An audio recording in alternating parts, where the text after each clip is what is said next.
Hello friends, आज हम बात करेंगे केमी-ऑस्मोटिक हाइपोथेसिस की। तो जो आप ये स्ट्रक्चर अपने सामने देख रहे हैं, ये है एक थाइलाकॉइड क्लोरोप्लास्ट का, ठीक है, जहाँ पर ये वाला पार्ट पूरा का पूरा दिखाता है थाइलाकॉइड मेम्ब्रेन को, अंदर का पार्ट है ल्यूमेन का और जो बाहर का पार्ट है वो है स्ट्रोमा का।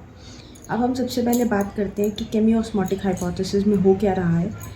केमी-ऑस्मोटिक हाइपोथेसिस एक्चुअली में दो प्रोडक्ट्स देता है लाइट रिएक्शन के, जिसको बोलते हैं एटीपी और NADPH2। अब वो हो कैसे रहा है, बन कैसे है, अब हम उसकी बात करते हैं। तो सबसे पहले लाइट आई, सनलाइट किस पे गिरी, PS2 पे गिरी। अब PS2 पे गिरने के वजह से क्या हुआ, जो एक्सेसरी पिगमेंट्स थे, मतलब जो क्लोरोफिल बी, कैरोटीन्स और जेंथोफिल्स थे, उनके अंदर के जो इलेक्ट्रॉन्स थे वो एक्साइट हुए।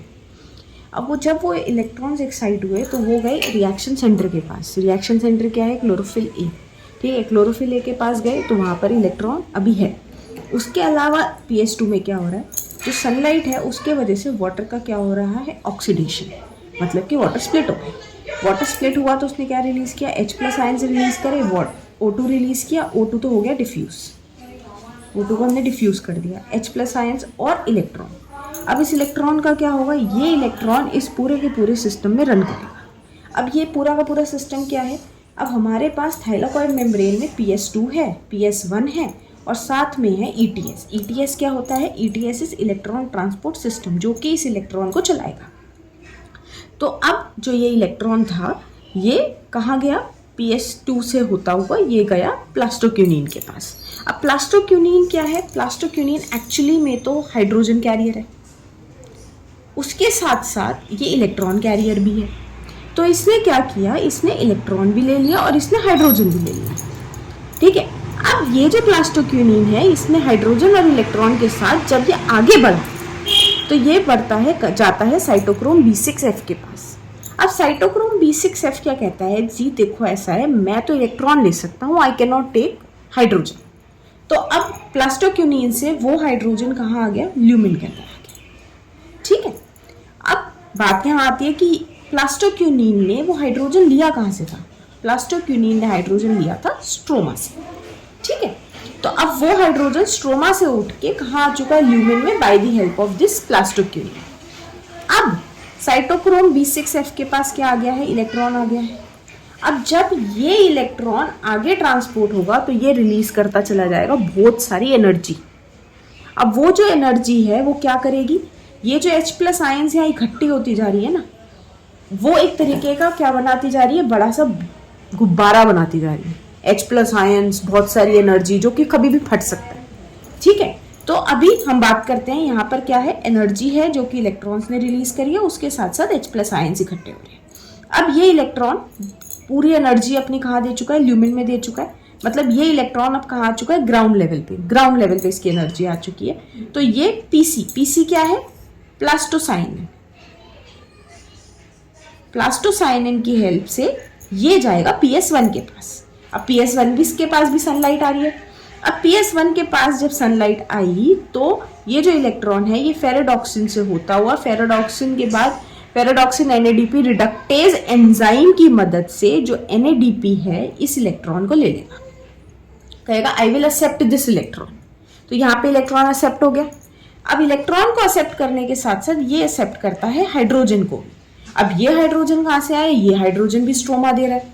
तो इसके वजह से क्या बन गया हमारे पास बन गया NADPH2।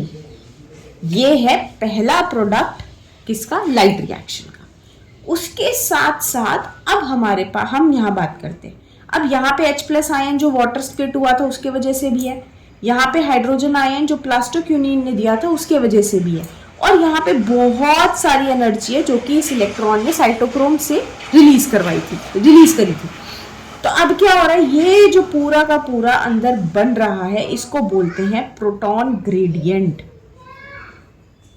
मतलब कि proton gradient plus energy, proton मतलब पॉजिटिव चार्ज, ग्रेडियंट मतलब किसी चीज की कॉन्सेंट्रेशन का बढ़ना। तो यहाँ पर H+ आयंस की कॉन्सेंट्रेशन बहुत ज्यादा बढ़ चुकी है और उसके साथ साथ है बहुत सारी एनर्जी। अब अगर इसको बाहर नहीं निकाला गया तो ये फट जाएगा, which the chloroplast can not accommodate. तो जो इलेक्ट्रॉन है, जो प्रोटॉन है और जो एनर्जी है वो बाहर आएंगे। अब बाहर आने के लिए उन्हें क्या चाहिए, कोई गेट चाहिए। तो वो गेट क्या है, वो है एटीपी सिंथेस का गेट, जो कि जिसके दो सब यूनिट्स है, एक है F0 और दूसरा है F1।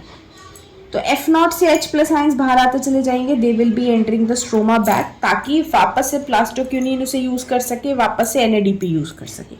और इसी के वजह से एटीपी सिंथेस की मदद से बनेगा एडीपी, और इनऑर्गेनिक फॉस्फेट की हेल्प से एटीपी, जो कि है सेकेंड एनर्जी प्रोडक्ट। तो हम कह सकते हैं एटीपी जो है वो साइटोक्रोम B6 हेल्प F के पास जो इलेक्ट्रॉन आया था उसकी एनर्जी रिलीज की वजह से बना है, राइट। तो अब हमारे पास ये पूरा का पूरा सिस्टम आ चुका है, दो एनर्जी मॉलिक्यूल्स आ चुके हैं, एक है NADPH और एक है ATP। अब अगर मैं जिस्ट में इसकी बात करूं, शॉर्ट में इसकी बात करूं, तो क्या हो रहा है, लाइट आ रही है, लाइट की वजह से वाटर ब्रेकडाउन हो रहा है, वाटर के ब्रेकडाउन की वजह से जो इलेक्ट्रॉन रिलीज हो रहा है वो इस पूरे के पूरे ETS सिस्टम में चल रहा है। उसके साथ साथ H+ आयन स्ट्रोमा से उठ के ल्यूमेन में आ रहे हैं because of these hydrogen carriers.